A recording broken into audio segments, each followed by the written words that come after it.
Hello students, welcome to the course on digital signal processing. So today we are going to discuss some of the numericals based on the Z transforms.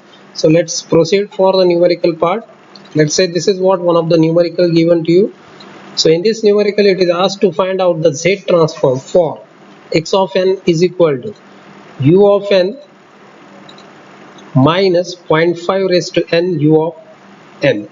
So for getting this Z transform, we need to understand some of the basic properties of the Z transform which we studied earlier. That is the Z transform for the right sided sequence, Z transform for the left sided sequence. So for left sided sequence, so in this case it is asked to find out the Z transform for this overall sequence. So this sequence is nothing but, let's say, the subtraction of two sequences. One is u of n and the second is 0.5 raised to n u of n. So we do have the property that is a raised to n u of n.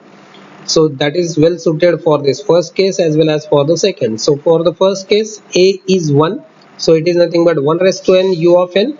It means for this the Z transform will be Z by Z minus 1, or it is also mentioned as 1 upon 1 minus Z inverse. So in short, we will get the Z transform for these two quantities. Z transform of u of n is Z by Z minus 1.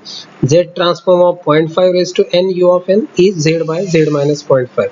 It is nothing but actually 1 upon 1 minus 0.5 Z inverse. So this is also referred as a 1 upon 1 minus Z inverse. So it can be written in this particular sense.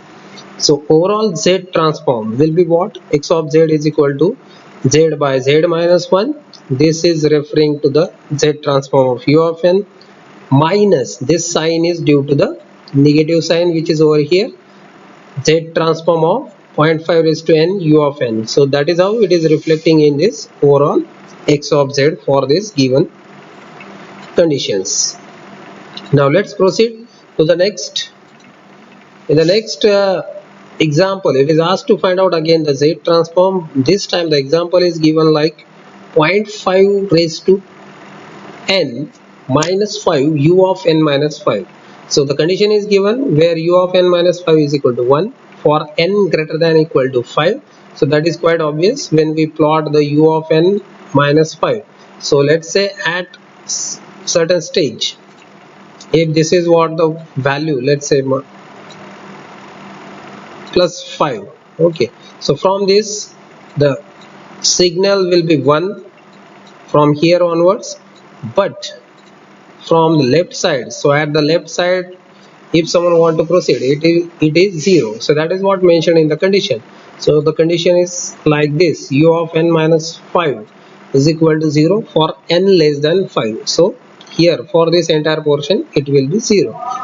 Now to plot the Z transform or to find out the Z transform for this specific example, it is simply we need to write or rather remember the property of time shifting for the Z transform. So with the help of the property of Z transform, it is very simple to. So here we will get the simple logic that apply the time shifting property. So it can be written as a y of Z for this y of n. It will be y of Z. So for this y of n, y of Z 0.5 raised to n minus 5 u of n minus 5. This can be written like Z transform of 0.5 raised to n minus 5 u of n minus 5.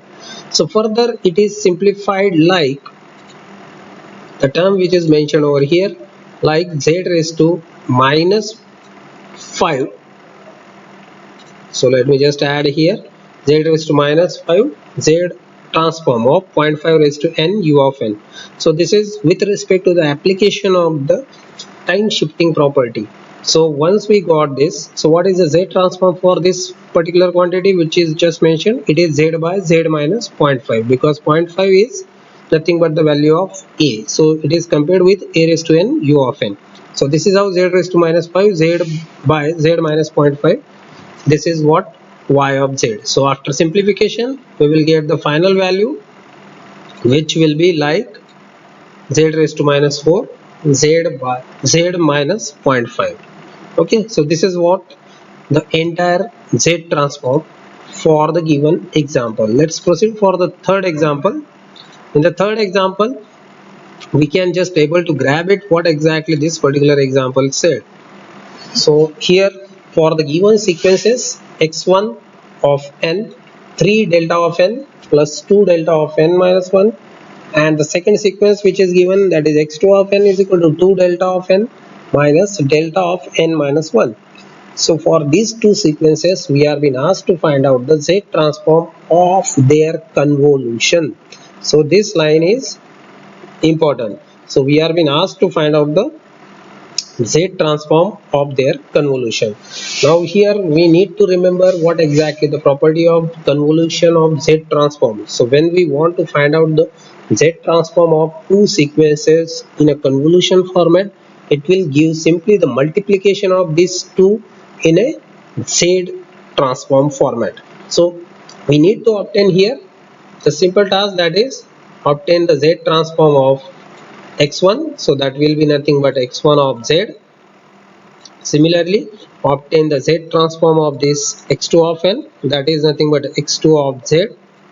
So once we get this second Z transform, simply multiply these two values. So these two values has to be multiplied, so that this overall arrangement of multiplication, this overall arrangement, it will give the final Z transform, and that is nothing but, let's say it is nothing but the y of z. So y of z is nothing but actually the x1 of z into x2 of z. So this is how the Z transform for these two sequences can be calculated. Let's see how to get it in a simplified way. So here we will just check how to calculate it. So x1 of z means Z transform for this x1 of n sequence.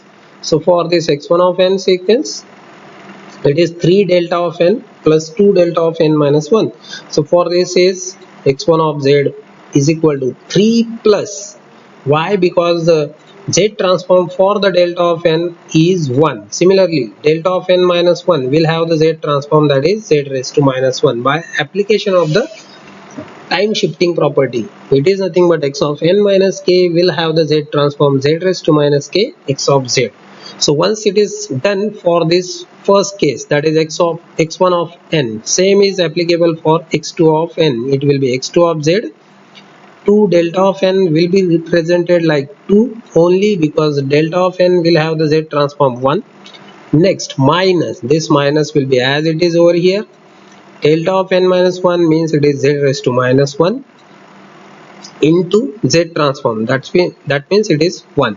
So this is how the x2 of z will be calculated. So in order to summarize this, x1 of z and x2 of z, that has to be multiplied, because it is giving the overall Z transform for their convolution. So when we convolve this x1 with x2, that is resulting in multiplication of their Z transforms. So this is how x1 of z, that is 3 plus 2z inverse, will be multiplied with Z transform of x2 of z, that is nothing but 2 minus Z inverse. And the overall Z transform which we will get is nothing but 6 plus Z inverse minus 2z raised to minus 2. So this is nothing but the overall Z transform. For this overall Z transform, if someone want to go for calculating what are the expected values of Z for which the ROC can be calculated, so he can go for finding it. Let's say it is nothing but x of Z given to us, and if someone asks us what is ROC for this one, then it is 6 plus Z inverse means it is 1 upon Z. So by putting the value of Z equal to 0, it is giving me the x of Z as infinite. So except Z equal to 0, that is what the ROC for this particular sequence. So this is all about the some of the numericals based on the Z transform.